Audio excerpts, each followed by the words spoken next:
Na-curious ka ba sa thumbnail at gusto mo malaman ang dahilan, kung bakit nga ba small size lang ang bote ng Yakult, bakit hindi pa nila ginawang mas malaki? Sa video natin ngayon ay pag-uusapan natin ang lahat ng tungkol sa pagsisimula ng Yakult Company.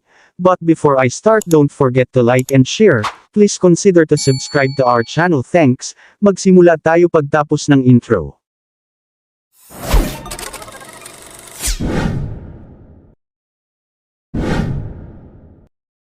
Bakit nga ba maliit ang bote ng Yakult? Ito ay sinagot ng kumpanya. Para daw malimitahan lang ang pagpasok ng probiotics sa katawan ng tao.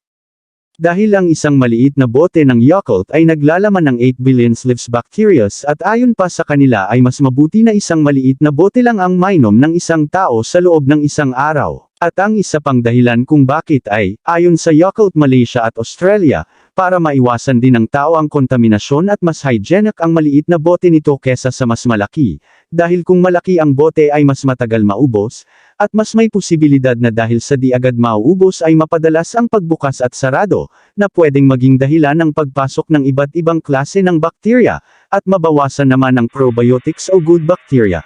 Yan ang tunay na dahilan, kung bakit maliit lang ang bote ng Yakult Ka-Clip. Ngayon simulan naman natin kung paano sila nagsimula. Taong 1920s sa bansa ng Japan ay mahirap pa ang buhay o pamumuhay nila, at madalas na makaranas ang mga tao ng iba't ibang klase ng mga sakit dahil sa kakulangan sa supply ng malinis na pagkain at tubig. Maraming mga tao, lalo na sa mga bata ang namamatay, dahil sa sakit ng tiyan. Ang mga sakit na ito ay ang cholera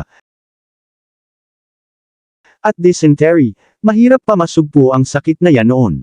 Sa Kyoto Imperial University, isang medical school, taong 1921, pagkatapos makagraduate ay naging researcher dito si Dr. Minoru Shiruta, ang founder ng at nakaimbento ng Yakult. Diyan sa taon na yan sinimulan niya mag-aral o magsaliksik ng iba't ibang klase ng bacteria, ang mabuti at masama na epekto ng iba't ibang klase ng mga ito sa katawan ng isang tao. Walang humpay na pag-aaral ang ginawa niya para mahanap ang lunas sa kumakalat na sakit. At sa wakas pagkalipas ng 8 taon ay matagumpay na nagawa ang lactic acid bacteria. Ito ay isang uri din ng mga bacteria. Ang pinagkaiba nga lang niya sa iba, ay isang itong uri ng good bacteria, na kailangan na makapasok sa tiyan ng tao, para patayin ang mga bad bacteria, na nagdudulot ng nakamamatay na sakit. Ang good bacteria na ito, ay ang tinawag na probiotics, tawag ng mga dalubhasa dito, at magmula nga noon ay tinawag nila ito na Lactobacillus castle strain Shiruta. Ngunit ang gamot na ito ay limitado lang ang nabibigyan, kaya nag-isip si Dr. Shiruta, kung paano mabibigyan ang mas maraming mga tao, at 5 years ago, ay gumawa siya ng fermented milk drink. Pinasarap ang lasa na nakahalo na din dito, ang probiotics, para mas maraming tao pa ang magustuhan ang lasa nito. Pwede ito maging bata man o matanda, at taon ng 1935, unang nilabas ang Yakult sa bansa ng Japan at sa lugar naman ng Fukuoka City. At isa pang kaalaman Ka-Clip, ang Yakult ay ginawa ng Japanese na si Dr. Minoru Shiruta, ngunit ang salitang Yakult ay hindi kabilang sa salita ng mga Japanese. Ito ay nabibilang sa salita na Esperanto Jherto, na nang ibig sabihin ay yogurt. Papalinawin ko Ka-Clip, ang Yakult na pinangalan sa probiotics ay isang constructed language lamang, o gawa-gawa lang na salita na walang ibang kahulugan bukod sa yogurt. 1955 itinayo ang unang Yakult Hansha Company, sa lugar ng Tokyo, Japan, kasabay ng nakilala ngayon na Yakult Central Institute, at 1963 ay pinatupad ang pagtitinda nito sa proseso na pagpunta nila sa mga bahay. Tinawag nila ito na Yakult Ladies o Yakult Aunties. Bakit nga ba babae ang nagtitinda ng produkto nila? Sinagot yan ng Yakult sa online pages nila. Babae daw ang madalas na naiiwan sa bahay, kaya para sa kanila mas maganda kung babae din ang magtitinda nito.